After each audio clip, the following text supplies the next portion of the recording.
အားလုံးပဲမင်္ဂလာပါဒီနေ့ဥယျာဉ်မျှဝေပေးခြင်းတဲ့အကြောင်းအရာလေးကတော့ဝိပဿနာတရားအားထုတ်ကြတဲ့ပုဂ္ဂိုလ်တွေအတွက်လိုအပ်ချက်လေးတွေဥစဉ်တည်သလောက်မျှဝေခြင်းဖြစ်ပါတယ်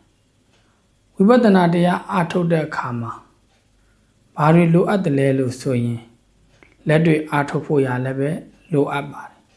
လက်တွေ့အားထုတ်ဖို့ရလိုအပ်တယ်လို့စာပေအသိဉာဏ်စာတွေကိုလည်းပဲလိုအပ်ပါတယ်လက်တွေ့အားထုတ်ခြင်းလိုအပ်တယ်လို့စာပေအားထုတ်ခြင်းကလည်းပဲလိုအပ်ပါတယ်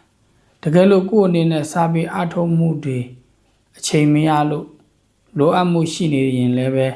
မိမိကိုစာပေနဲ့ပတ်သက်ပြီးညွှန်ပြနိုင်တဲ့ပုံကိုယ်တွေစီမှာ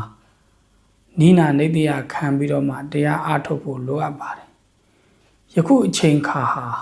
လူတွေဟာအမျိုးသားတွေရောအမျိုးသမီးတွေရောယဟန်ပုဂ္ဂိုလ်တွေရော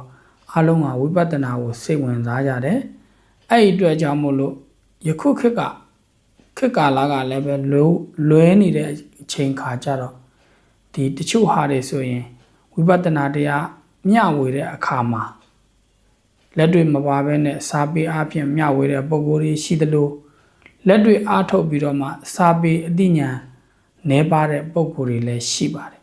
ဒါကြောင့်မလို့ဝိပဿနာတရားအားထုတ်တဲ့အခါမှာစာတွေရောလိုအပ်တယ်လို့လက်တွေကလည်းပဲလိုအပ်ပါတယ်တချို့ပုံကိုယ်တွေဆိုရင်လက်တွေမရှိဘဲနဲ့စာတွေပဲရှိတဲ့ပုံကိုယ်တွေလည်းရှိပါတယ်ဒါဦးဇင်းတို့အနေနဲ့ဆိုရင်လက်တွေအားဖြင့်အားထုတ်မှုနည်းပါသေးတယ်ဦးဇင်းတို့10ရက်စကန်နေဝင်ခဲ့ဘူးတဲ့တလားနလားအားထုတ်ဖူးစာလေးပဲရှိပါတယ်နှစ်ချီပြီးအားထုတ်မှုသာမရှိပါဘူးအဲ့လိုပဲတချို့ပုံကိုယ်တွေကြတော့လည်းပဲလက်တွေတော့ရှိတယ်စာပေအသိဉာဏ်အားဖြင့်တော့လည်းနည်းနေတဲ့ပုံကိုယ်တွေရှိပါတယ်ဘာဖြစ်လို့လဲဆိုတော့အခုခေတ်ဟာ AI ခေတ်ဖြစ်နေတဲ့အတွက်တချို့ပုံကိုယ်တွေကသိကျင်တဲ့အခါမှာပုံမှာဝိပဿနာတရားအားထုတ်တာဝိပဿနာဆိုတာဘာလဲဆိုတော့မှ AI ကနေခောက်ပြီးတော့မှရိုက်ရှာနေတယ်ဝိပဿနာဆိုတာကအထူးထူးပြပြတည်ခြင်းကိုဝိပဿနာလို့ခေါ်ပါတယ်အထူးထူးပြပြမြင်ခြင်းကိုဝိပဿနာလို့ခေါ်ပါတယ် AI ကဖြေချလိုက်တယ်ဒါပေမဲ့စာပေနဲ့ညှိလိုက်တဲ့အခါမှာဒီဟာကဘာကြောင့်မလို့ဒီလိုအထူးထူးပြပြလို့ဖွင့်တယ်ဒီဟာဘာကြောင့်မလို့တည်ခြင်းမြင်ခြင်းလို့ဖွင့်တယ်ဆိုတော့စာပေလေ့လာမှုအားကျတော့နေပါတယ်တချို့ပုဂ္ဂိုလ်တွေဆိုလို့ရှိရင်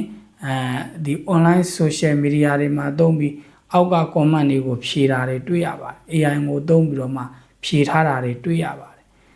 AI ဆိုတာတော့သူက general အားဖြင့်သူဖြေထားတဲ့ပုံစံတွေပဲရှိတာပေါ့အဲ့တော့တချို့ပုဂ္ဂိုလ်တွေက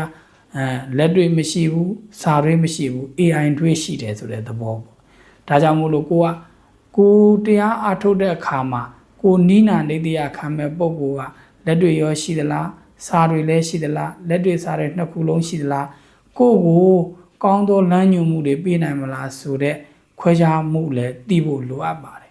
ဒါကြောင့်မလို့တရားအားထုတ်တဲ့အခါမှာစာတွေရောလက်တွေရောလိုအပ်တဲ့ဆိုတဲ့အကြောင်းဦးဇင်းအနေနဲ့ညှဝေခြင်းဖြစ်ပါတယ်အားလုံးတရားတို့များရကြပါစေ